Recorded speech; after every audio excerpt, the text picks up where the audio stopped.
Japan Station is made possible in part by Patreon support, and we just got our 10th patron. So thank you so much to Jay Mukoyama for becoming a patron and joining at the $3 a month plus alpha tier. Joining at the $3 a month plus alpha tier gets you access to Japanese Plus Alpha, a podcast that I'm doing that is specifically about the Japanese language, and the latest episode is about the term plus alpha. So if you want to learn about that or any of the other stuff that I cover in Japanese Plus Alpha, then you got to join for $3 a month. But you can also join for as little as $1 a month. That will get you early access to all the podcasts that I put out. So if you want to support the show and get a few extra bonuses, then head on over to japankyo.com/Patreon and sign up today.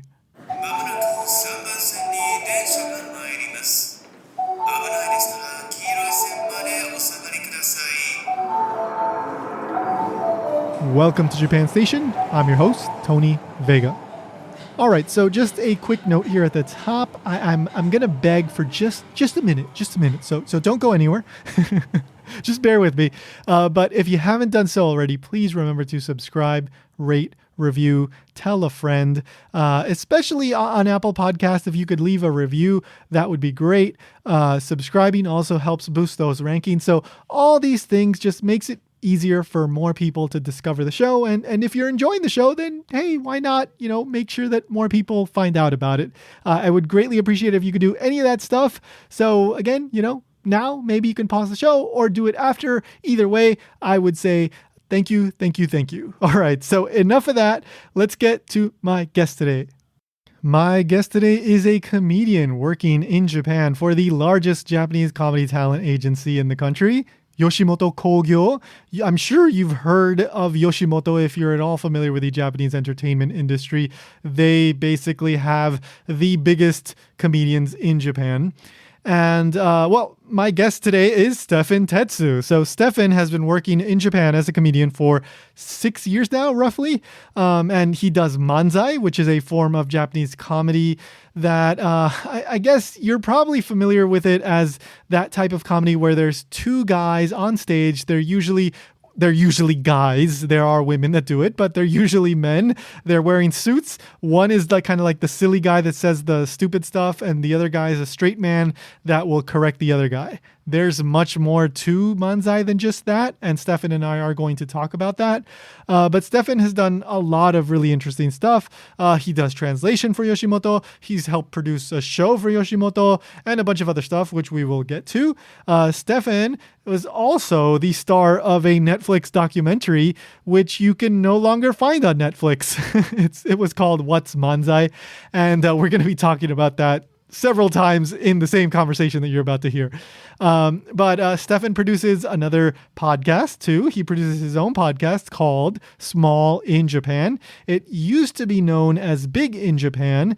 And you may have heard me talk about this before because all the way back in episode 2, I talked to another person that used to be on that show, Anne Latine. So Anne was a comedian working in Japan. She's no longer in comedy as far as I know. And she's no longer on the podcast that Stephen produces, Small in Japan. That is a really fun episode though. So if you haven't listened to it, there's tons of great information in it. It's pretty fun stuff. So go check it out. Link at japanstationpodcast.com, of course. But anyway, Stephen still produces the show. He has a co-host named Nick. And Nick is also a long time comedian working in Japan. Another really interesting guy.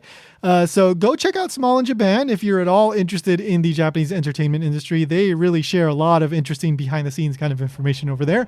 And Stephen does a bunch of other stuff too, including another podcast called Japanese History Junk Food. So all the links will be in the show notes, of course, at japanstationpodcast.com. But I think that pretty much covers it all. So let's get to it. Here is my conversation with Stephen Tetsu. The next stop is Japan Station. The doors on the right side will open.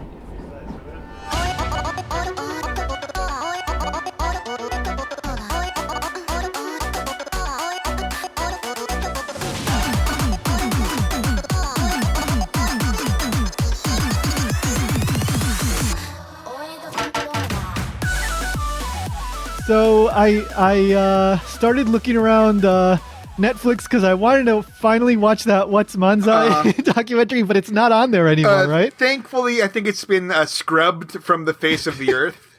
So there's probably like some vault in like Yoshimoto that like has like the master copy or whatever, but yeah. But like a part 2 did come out, right? Yeah, no, I mean the crazy thing is when part 2 came out, like they had part 1 out, like they had both parts out there for like 1 week. So like that part 1 come out in like June, and then like part 2 came out in like August, and then literally like right after that, like it just stopped. So like I don't know what happened, but after that it was just gone.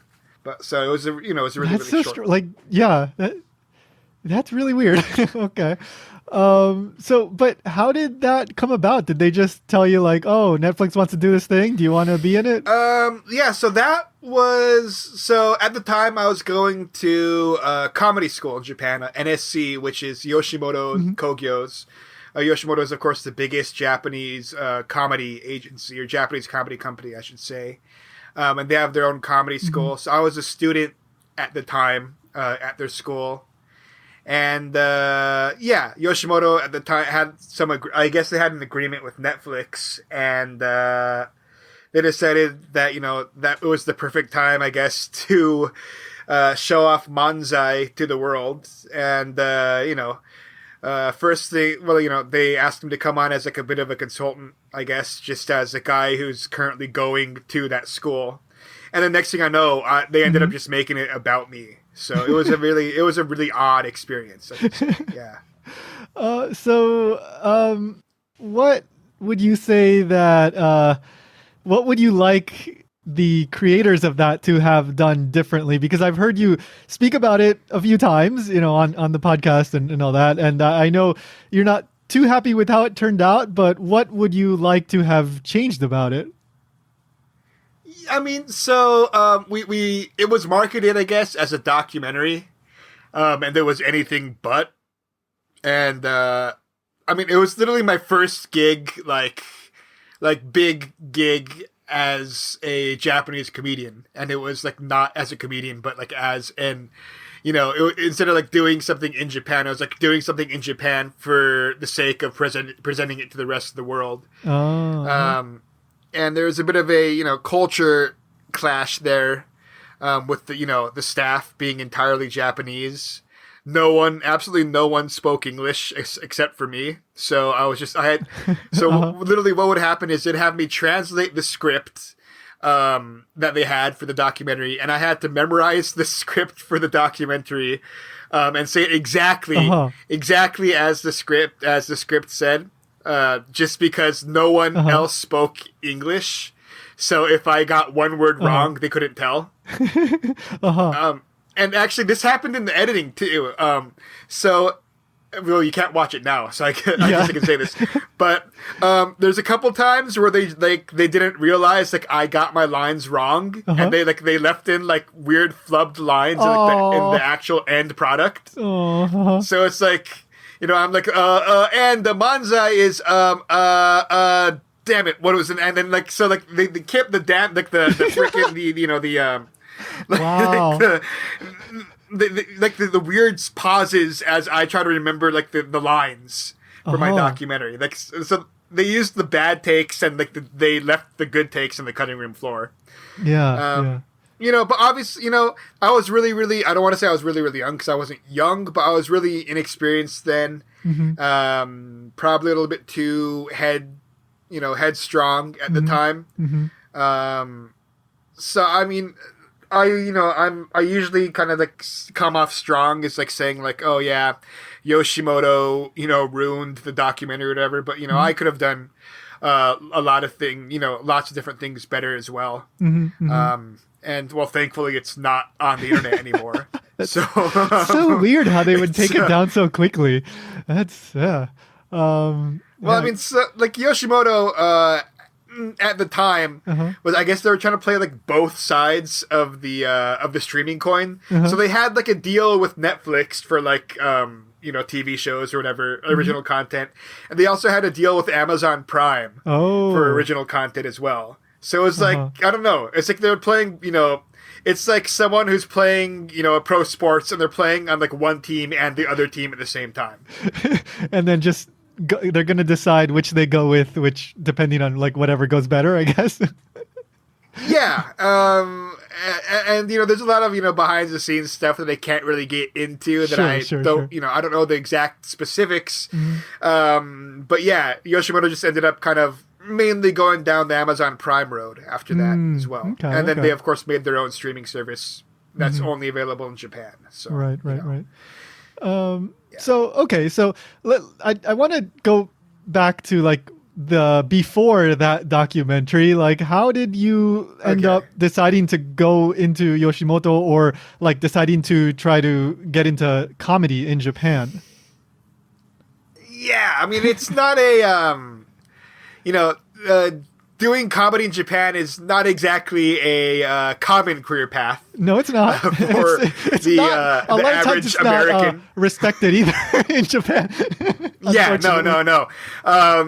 Yeah, definitely a lot of people, foreigners on Japanese TV get absolutely throttled and trashed by other foreigners on the internet. So and I honestly, I kind of knew that going in. So like, I wasn't like completely caught off guard by that aspect of the thing. But so in my case, I'm half Japanese. My mom's Japanese. So, I grew up watching a lot of Japanese TV and, that sort of stuff. But it never really came, growing up, and I was never really one of those guys who wanted to be a comedian or a star or whatever. But I graduated college and I came to Japan. The original plan was to come to Japan for a year and teach English, kind of like a leap year or whatever, just to kind of it's pretty much an extended vacation after graduating college. And then I don't know. I ended up spending a year and a half teaching English, and all of my fellow staff members and students were always, Stephen Sensei, you're so funny. You should become a comedian or whatever. And I would watch Japanese, TV shows and like Japanese netabangumi or like special shows where like they show like the acts of different comedians and stuff like that. And I don't know. I just kind of ended up saying, okay, might as well, I'm here in Japan, might as well just take that next step and see what happens. And man, 6 years later, and 6 years later, and I'm still in comedy, I guess. Yeah, it's, like on Japanese TV, like that sort of owarai geinin or the comedian that eventually turns into a host is just so prevalent that I think. Whereas a lot of people maybe in the US or in the West, they might see like a scripted drama and say, I want to be an actor. So many more people, I think, in Japan go like, I want to do that, right? I want to be the host of a funny TV show or something like that. I think that's just more influential, perhaps, I guess. Yeah, obviously, so the Japanese TV market is, so in America and, in the West, a lot of our TV, shows are all scripted dramas or comedies or, so there's variety shows, but, they're like, the Tonight Show or the Late Show and that sort of like, sitting at a desk and talking shows. But Japan, just over time, it's like ended up being cheaper and more profitable to, devote a bulk of the, the golden TV time to variety shows. And obviously there's dramas as well. The standard, variety shows. I think everyone who's listening to this podcast probably knows what I'm talking about. But the people watching a video and like their faces are like in a box on the corner of the screen. Reacting. And, and so it's that sort of show is, the main form of television entertainment in Japan. All right, so definitely. So you see the the comedy and all that, and it interests you, and you think, all right, I want to give it a shot. What do you do to start down that road? Okay, so in America or in there's not really many comedy schools per se. You go up and you open mic nights and whatever, and you hone your craft that way. But in Japan, well, in America, I should say, you do open mic nights, and then eventually, if you're good enough, you get representation, and you start developing your career that way. But in Japan, it's almost the opposite, where first you get your representation, or you join a gym show, an agency, and then you start building up your career.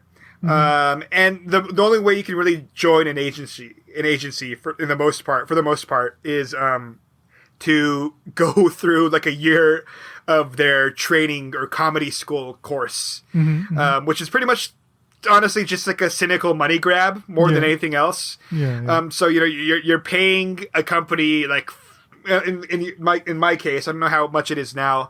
I paid Yoshimoto pretty much for around $4,000 for the privilege of sitting through useless like sword fighting classes and dance classes for a year, and then after that, they're like, okay, you didn't skip class, so now you're a Yoshimoto comedian, and then you're back at zero after that. Okay, so then like, is that when you have to start like hustling, so to speak, and trying to get, gigs and trying to get your name out there after you're done with that? And that's another thing about joining a gym show to be a comedian is, or at least especially in Yoshimoto. Yoshimoto has its own individual theaters, so it's a little bit different from like other smaller agencies. But Yoshimoto has its own theaters, so if you're a young Yoshimoto comedian, like a first year, second year, third year comedian or whatever, you're pretty much only allowed to perform at Yoshimoto's like young comedian theater or whatever. So you get like 3 or 4 gigs a month. You're on the bottom tier, and if you're funny, you work your way up to like the second tier, the third tier or whatever. But for the most part, I mean, you individually, it's really kind of frowned upon if you're out there looking for work on your own. But at the same time, your gym show has so many people, and like Yoshimoto has like literally like thousands of other comedians in it. So like your manager, quote unquote, isn't going to be out there like, hustling to try to get you a gig somewhere. So, I mean, it's a weird, delicate balance. And that's something I've really actually struggled with since I've become a comedian. And I remember hearing about this both on Small in Japan and other places, but basically like you have to buy your own tickets, and then you're in charge of selling your own tickets, right? So you take on the cost? Right, yeah. So it's almost like it's like a pyramid scheme kind of. Or like I was thinking exactly that. Scheme. Yes. Yeah, right. So like, Yoshimoto's like, okay, here's your 4 gigs for the month. You got to buy 5 tickets for each gig. So it's so Yoshimoto can break even or whatever on the young person theater, and it kind of makes sense. At the same time, you're not getting paid any money for your gigs, so you're pretty much you're paying Yoshimoto for the privilege of being a Yoshimoto comedian in that aspect as well. Right. So, okay, so in the school, I know, like, for example, I remember I had one of the previous co-hosts of Small in Japan, Anne, on the show, and she discussed kind of like how she met her partner in the school. Was that the case for you, or how did you end up meeting your? I think you started out with a kombi, like a manzai 2-person thing. Yeah. So. In my case, or in Yoshimoto's case, I should say for NSC, they have like pretty much like group dating, only instead of like finding a soulmate or whatever, you're finding a partner for your comedy act. So, but the thing about the comedy schools, you have an entire year of just being exclusively in the comedy school, not doing any lives or anything like that. So, comedy school, in my case, I broke up like 10 times in that 1 year of comedy school. So like, you're looking for like the perfect match or whatever for your comedy act, for like what you want to do as a comedian. And that's obviously really a rather difficult thing. But and I think in my case, being that token foreigner, a lot of people would kind of approach me like, oh yeah, the token foreigner is definitely gonna get some TV work, so I want to get with that guy. So like people, in my case, you'd kind of get people who like didn't really have any clue what they were doing, but wanted to kind of form a group with a foreigner in order to get that, that potential clout or whatever. Right. So actually, my current kombi now. So we were in the same class in the comedy school, but we didn't really form until after we graduated, and like we just went out for drinks after we graduated and just kind of talked about stuff. And next thing you know, we kind of formed an owarai kombi. And then a couple of detours, along the way or whatever, but we're still doing it like 5 years later. Is that Iruka Punch, or did you rename? Yeah, Iruka Punch. Yeah, okay. So, how do you go about, quote unquote, breaking up with one of your partners? Do you just say this isn't working out and that's it, or like what? How does that work? Yeah, I mean, in NSC, I should say, in the comedy school, yeah, that's kind of how you would do it. Okay. Now, obviously, the more years you invest the more in difficult, this comedy craft or whatever, it's kind of the messier the divorce gets, kind of. Yeah. And especially if you build up any sort of, fan base or if you get a name for yourself, right? Yeah. It kind of becomes a bit of an ordeal when you break up or whatever. Just because, there's miscellaneous gigs and miscellaneous, connections and everything that you got to kind of figure out. Yeah. And you have to kind of, rejigger how everything works, when you break up. So in my case, Iruka Punch, we added a third member. And that was a whole other disaster that happened. And so then we broke up after like half a year, and just behind the scenes stuff, you got to sign there's a lot of paperwork involved, and it's really a formal process kind of. Obviously, because Yoshimoto needs to know if you've broken up with such and such, or if you're still working with such and such, or if you're going to work on your own, you submit your paper saying, oh yeah, I'm a solo comedian or whatever. So it's a whole process, because obviously Yoshimoto, up until recently, they weren't really necessarily doing things exactly, by the books or whatever. There's a whole scandal last year where, Yoshimoto's comedians were doing a lot of under the table gigs and stuff. And the people that they did these gigs for turned out to be connected to the Yakuza. Yeah.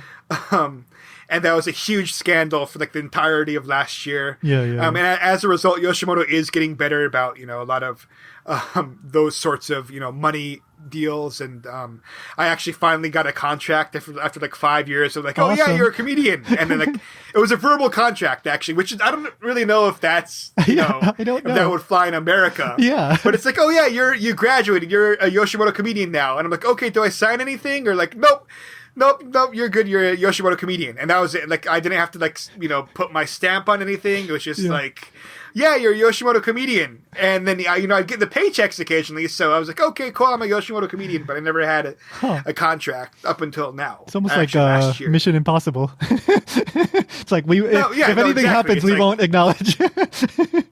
No, exactly. And I think that is kind of what was going on there, actually, is, they wanted to, have plausible deniability. If the proverbial poo hit the fan. Exactly. Right? Yeah. Like, I always find it like really interesting how, like how you were mentioning how, you basically have to say like, I'm with this person, we are together, we are a team. Like when you see like the really successful ones, like the first one that comes to mind is like Bakusho Mondai or Downtown. Like it's almost like they're like married couples, right? Like they spend their lives together. Like it is. I mean, honestly, like it is kind of like having a, it's like a long-term relationship, and just as it with like a long, like a marriage or a long-term, romantic relationship, you kind of know like what your partner prefers, or like how they want you to do something, or what they're good at and what you're good at, and like how you can come in between and find that right balance. And of course, just like a romantic relationship, you're gonna have those bickering arguments and those fights, and like those nasty, like weird, moments where you're like, I don't know if this is gonna work out. And it is. Yeah. It is pretty much just like a romantic relationship. Yeah. I mean, I'm not saying like, please tell me all the dirt, but I imagine you must see occasionally like, or hear about really bad fights or like really like strong disagreements between certain comedians in that world. Yeah, I mean, obviously, or the more common thing is actually like, you're on Twitter, you're scrolling down Twitter and you're like, oh, and then like someone will be like, thank you for supporting us. We're blah, blah, blah. We're breaking up. And you're like, oh, I didn't realize they hated each other that much. Right. Or like, so it's, I mean, and it is, sometimes like you're like, oh yeah, those two were perfect for each other. Why are they breaking up? And then like you ask one of the people, and they're like, oh yeah, actually, this person we know was a verbally abusive, or they were just good at hiding it, I guess. In some cases. Yeah, exactly. Right. Like they put on a brave face, but behind the scenes, it's a really, really kind of a nasty situation. Yeah. All right. Well, so. Are you doing both manzai and like skits, konto right now? Are you doing both? Yeah, we're primarily doing at this point manzai. Yoshimoto really, really emphasizes manzai more than konto. Just as a first off, manzai is much easier to market than konto comedians. So, and it's also easier to put on manzai shows because all you need is a microphone. So Yoshimoto is really, really big about pushing manzai comedians. Obviously, most of Yoshimoto's biggest stars are all manzai stars. Downtown 99, they all got their start as manzai comedians. So yeah, I mean, really, as a Yoshimoto comedian, you feel that pressure to do manzai. And if you find like a nice act or a nice rhythm or something like that, then like it's it really manzai is definitely the way to go. At least as a young comedian in Yoshimoto. So recently you put an article on your blog about like it was something like, so what the heck is manzai anyway, or something along those lines, I think was the title, right? And could you explain briefly like what you wanted to say in that article? Because I really enjoyed it. I thought it was kind of a refreshing look at manzai, very sincere. Could you explain a little bit what you said in that article? Yeah, so manzai, at least as described in my documentary What's Manzai, is two people, a mic, and the Japanese dream. Which is a horrible tagline, by the way, which is, one of the many reasons why why this show is no longer available online. But, manzai, when you picture manzai, you picture, guys in suits with, that traditional sanpachi microphone, that standing microphone. And this year, obviously, with the coronavirus epidemic and pandemic, canceling shows, for like months on end, it's kind of it kind of made me think like, is manzai, what is manzai really? Do you need that microphone? Do you need to be does manzai have to be something with two people in person doing it, or is manzai something you can do remotely? It was, so really, I mean, I spent way more time thinking about this than any normal person probably should. And I kind of came to the conclusion that manzai, isn't necessarily like a particular style of comedy. What manzai is it's pretty much just like a quick, a fast-paced, witty conversation between two people for the sake of an audience, right? Yeah. And it doesn't have to be, like with a sanpachi mic. It doesn't have to even be like two people in the same room. And as I was researching this for whatever reason, a lot of times you see like, when people, or when Japanese people talk about like their favorite manga or anime or whatever, they describe like this, like, like a buddy comedy act as like manzai. So like, I think actually in my blog, I said like Tommy Boy, Chris Farley, David Spade, road comedy, that would be manzai, right? Yeah, Just because yeah, it's two people, they have their characters, and it's meant for the audience, and it's a funny back and forth, right? And I think really at the end of the day, that's what Manzai is, despite the tagline of two people, the mic and the American dream, or the Japanese dream. Yeah. I really liked how you mentioned, Tommy Boy, for example. It's like this thing that nobody would ever connect to Manzai. But yeah, I mean, when you boil it down, it is just two people interacting in a funny way. And there's a lot of variation within Manzai, right? Like there's, I can't remember the name of this one group, but they're like, the one guy is like really, really violent. Like he hits the guy like really hard and yells at him like really, really loud. So you get like the extreme kind of fringe, but you also get like the stuff you would see on Golden Hour on Japan. Very like proper stuff in suits. Yeah, I think the group you're referring to is probably Kaminari. Yes, actually. Exactly. Yeah. Yes, that is exactly the one that I was referring to. Yes. So like very distinct. So like Manzai.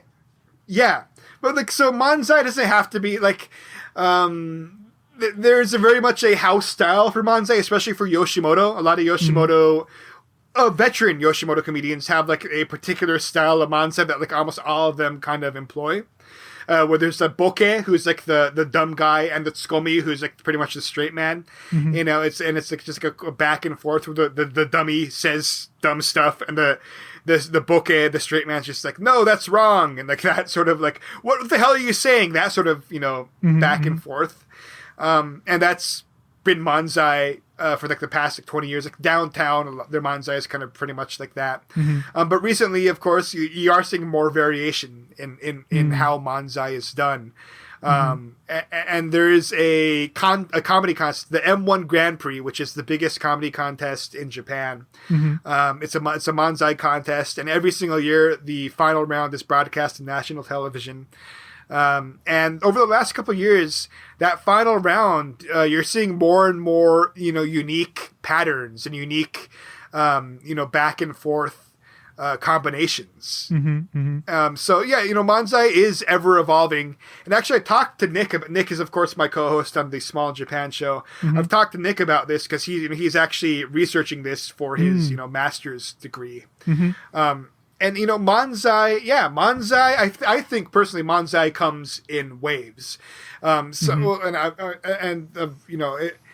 should say that Manzai is, it's a circular thing. So nowadays, or as I was saying, that veteran Yoshimoto Manzai style has the Boke and the Tsukomi that clearly divided. So the Boke is going to be the Boke, the Tsukomi is going to be the Tsukomi. But recently, in like this year's M1, Pekopa, they kind of play around with that balance of Boke and Tsukomi. And like it seems fresh now, but as I research Manzai more, or as I watch more and more like old Manzai, you kind of come to the realization that like this new style Manzai is honestly pretty similar to a lot of stuff from like 30 years ago, 40 years ago, 50 years ago. Old fashioned post-war Manzai was very much just like both two odd witty people saying things and talking to each other without that clear cut Boke Tsukomi delineation. I think honestly like that's where Manzai's heading now, and maybe in like 10 or 15 years again, the Boke and Tsukomi will start getting split back apart again, and it'll just go back around on this the same part of the wheel. Yeah. I think, like I've seen some stuff I wouldn't say it's Manzai, it's more like skit comedy, but like Drifters and some of the older like 70s comedy, it seems a bit wackier than some of the stuff you've been seeing, or I don't know if wacky is the right word, but not the kind of thing that you might see on mainstream Japanese golden hour TV right now. So I guess it just kind of goes back and forth, right? Like you were saying. Well, yeah, no,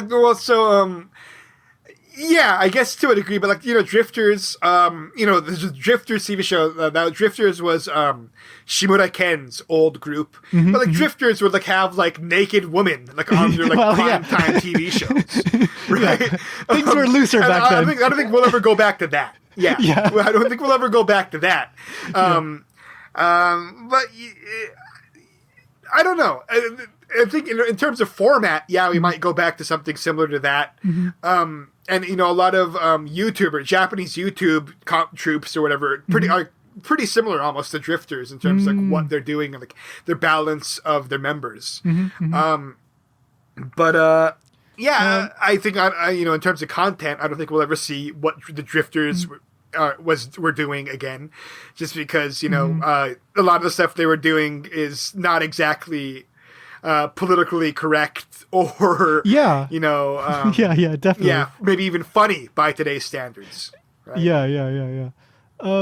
Speaking of YouTube, you've mentioned this on the show, in the blog. I've also seen it pop up in my suggested YouTube videos, but a lot of people are far more in the entertainment industry, specifically comedians and that kind of entertainer, are a lot more active on YouTube these days.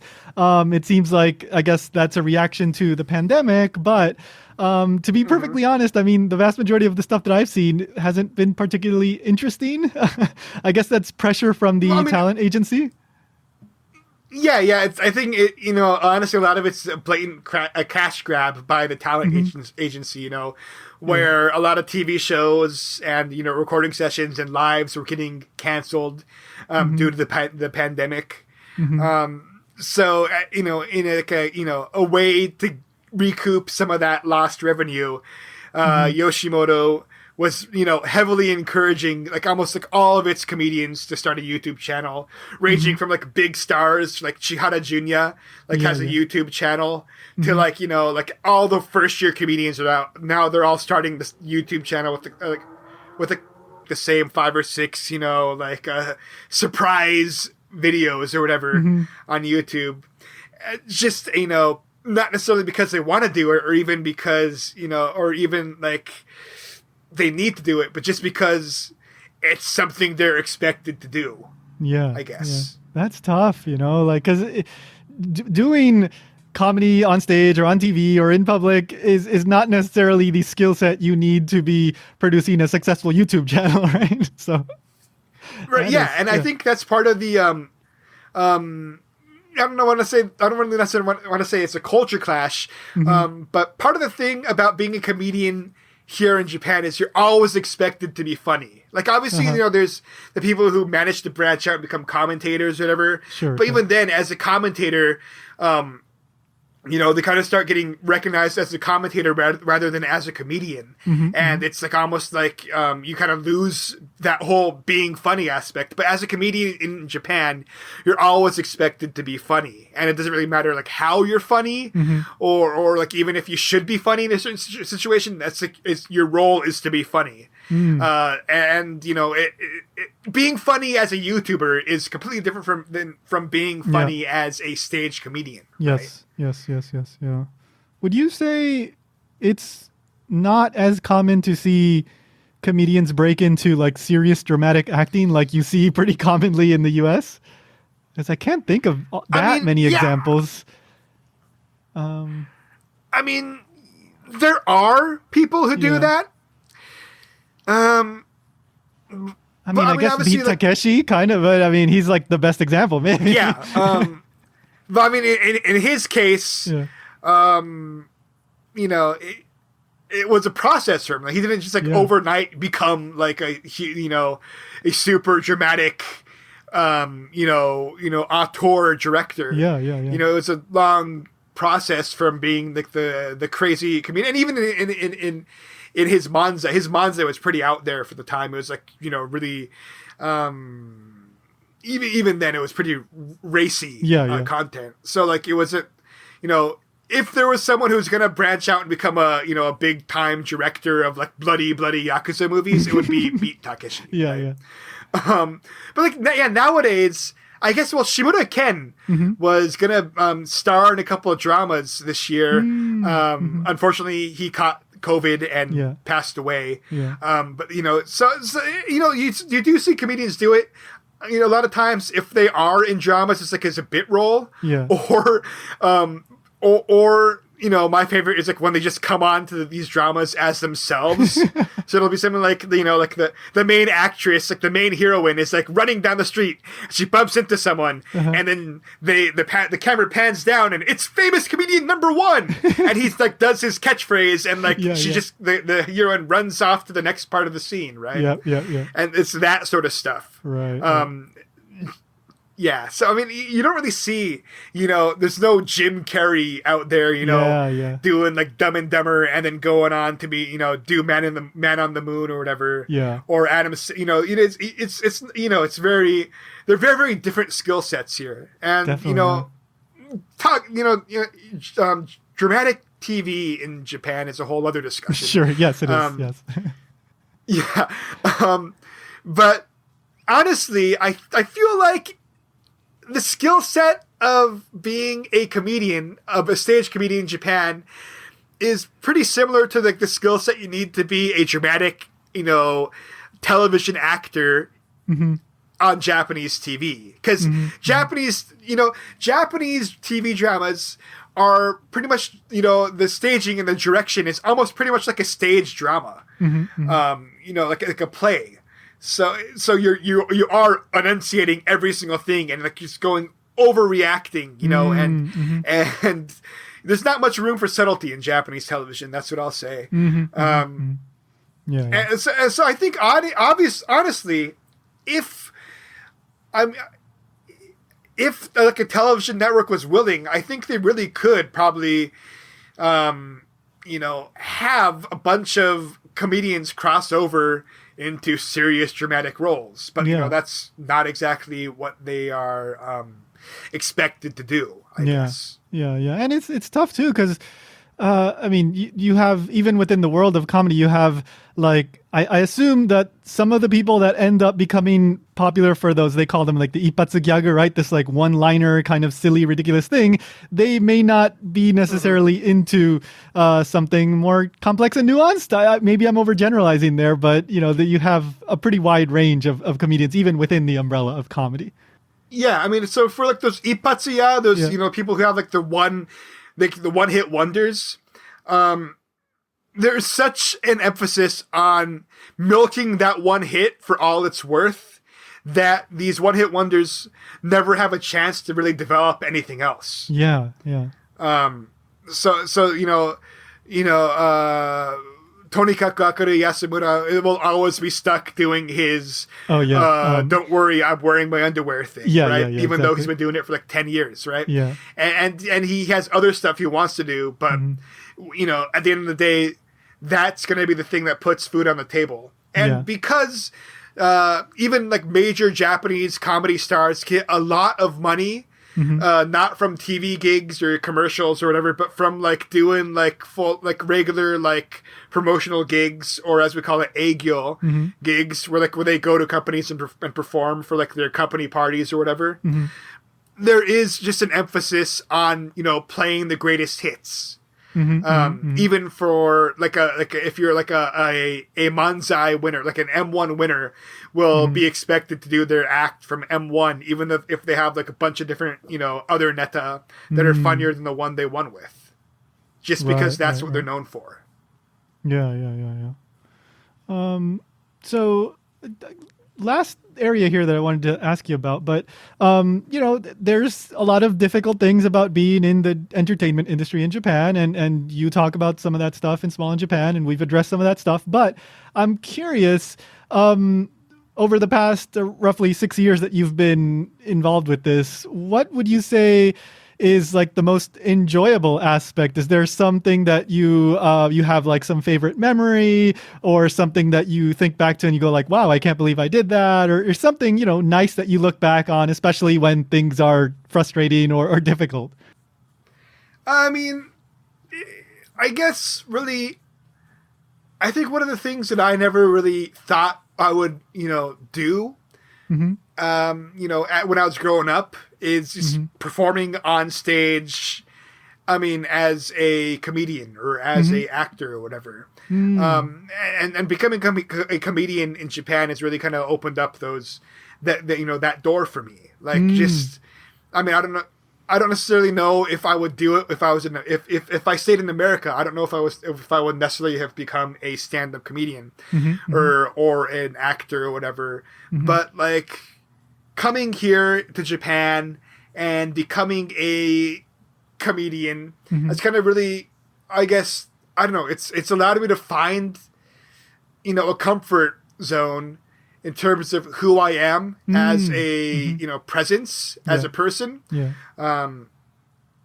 And well, this is obviously something I've struggled with for a long time. Like if you'd asked me like a year ago, what's a good thing about being a comedian, I honestly probably wouldn't have been able to give you any answer whatsoever. Yeah. But I think honestly, because it is such a tough thing. It's such a tough road to go down. You find out so much about yourself as a person that you come out of the other end like a much stronger for it. And especially if you manage to work through all the mental hurdles and in my case, if you learn how to meditate, you kind of you're able to kind of overlook a lot of the bad or annoying things, and find yourself doing or walking down a road that not many other people go down. Yeah. So I've done gigs where I've stayed in the mountains for a month, as like a quote unquote like tour guide for like a mountain resort like attraction tied to a popular TV show. Or in my case, because I can translate as well, I've been allowed to kind of serve as a producer for like major stage productions. And it's just things that I never imagined I would be able to do. I went to a not small college, but I went to a college that doesn't exactly emphasize show business. Right. And so I never really thought I'd, get involved as deep as I am now in show business, even if it is, making subtitles for weird, neta videos that no one's going to watch. Right. It's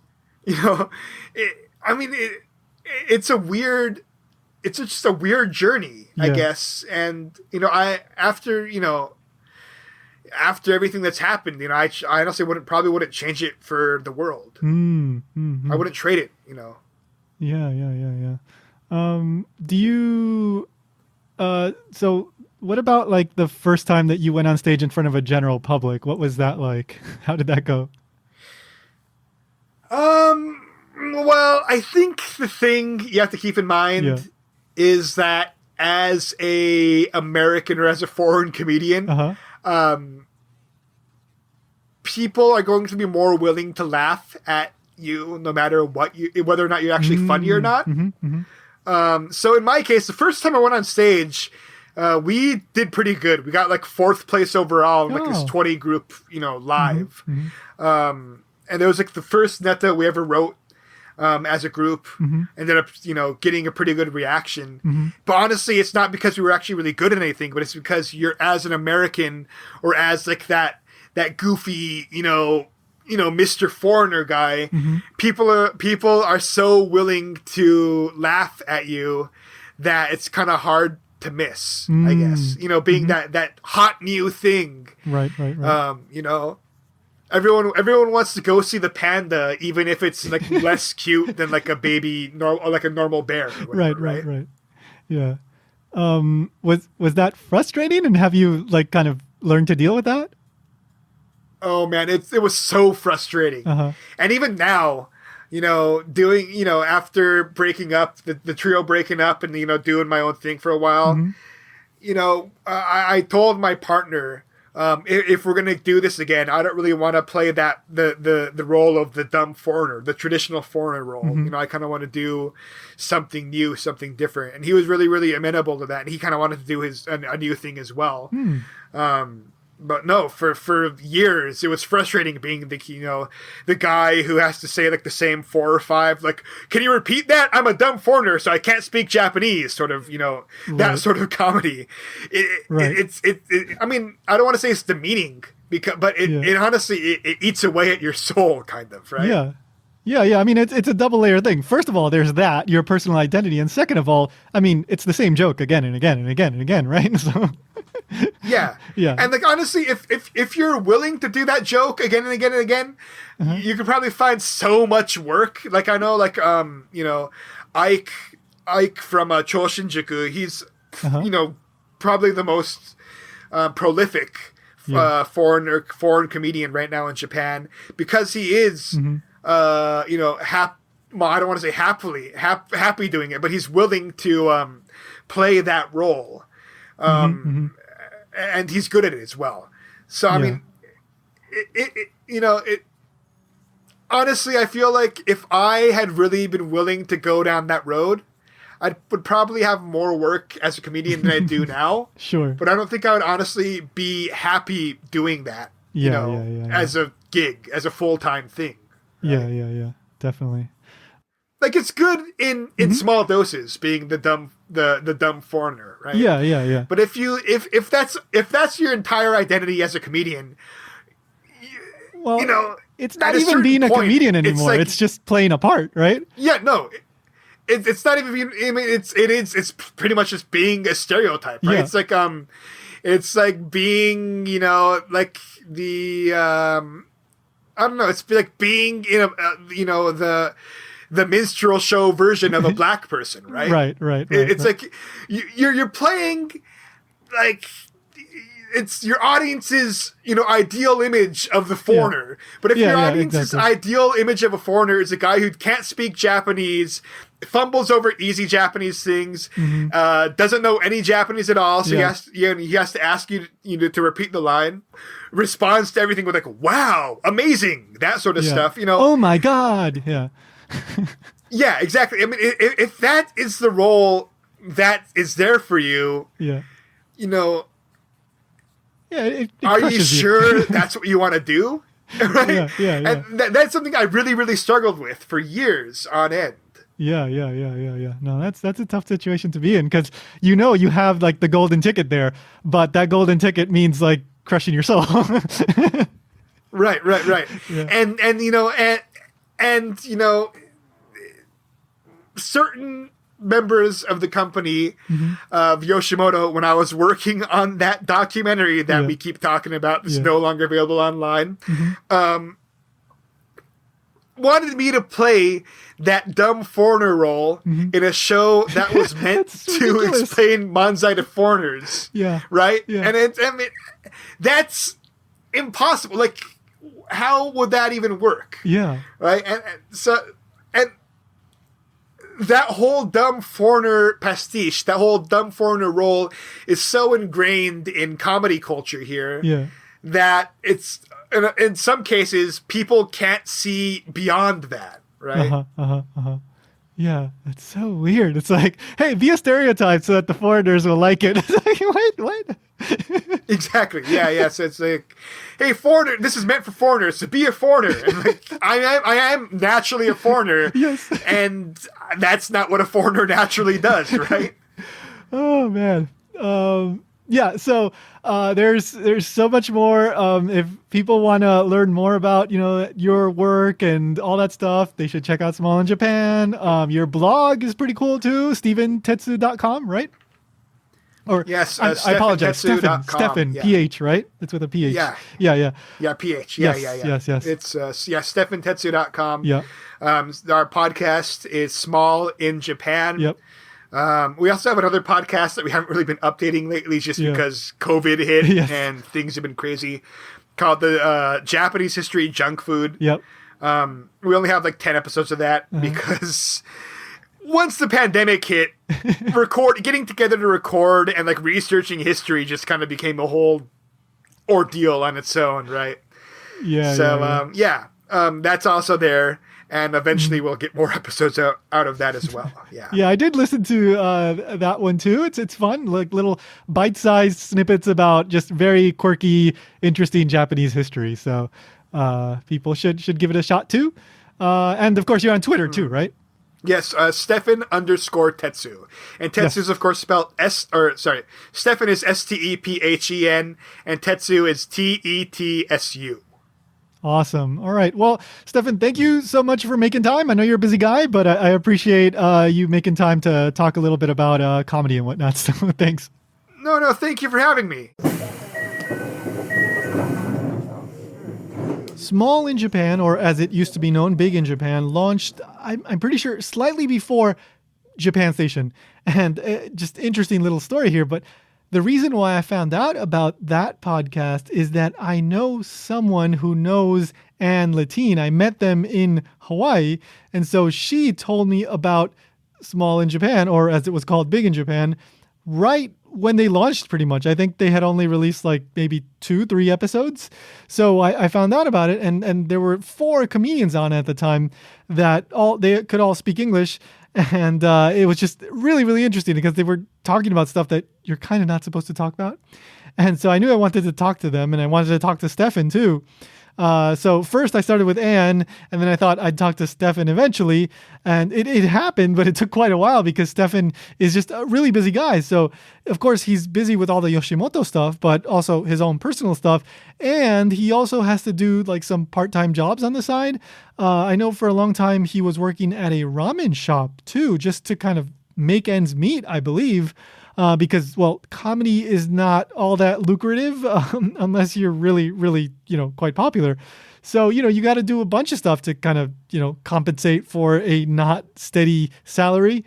And unfortunately, we just couldn't find a good time. But finally it happened. So thank you so much, Stephen, for making time. I had a wonderful time talking to you and getting to learn a little bit more about kind of the backstory to all the interesting stuff that you're doing. So all the links at japanstationpodcast.com. Check your show notes. Go check out Small in Japan, Japanese history, junk food, and all the stuff that Stephen is doing. If you have any questions or comments, send me an email to mail@japanstationpodcast.com. And of course, subscribe, rate, review, tell a friend. I already said that, so moving on. And follow on Facebook and Twitter at Japankyo News. Thank you so much to Unomi for providing the theme song, Owarai Controller. More information in the show notes at japanstationpodcast.com. That does it for this episode. The next episode will be a spooky one because it's October and why not? And actually the timing for the book that we're going to be talking about just works out perfectly. So it's going to be about ghosts. So it's going to be a fun one. Come back for that on October 15th. And just a quick little note here, but the latest episode of Ichimon Japan is all about cat expressions in Japanese. So cat idioms, I guess I should say. And the kind of main highlight of that episode is nyan suru, which actually means to have sex in Japanese. Nyan suru means to have sex. And it actually sounds like nyan, which is like meow meow. So if you want to find out about why that means what it means and some other interesting cat inspired idioms, then go check out Ichimon Japan, the other podcast I produce, japankyo.com/Ichimon Japan. That's ICHIMON JAPAN. All right. And you can find it Apple Podcasts, all those places. So anyway, thank you for listening. And remember, go find your miniature pony. Just do it!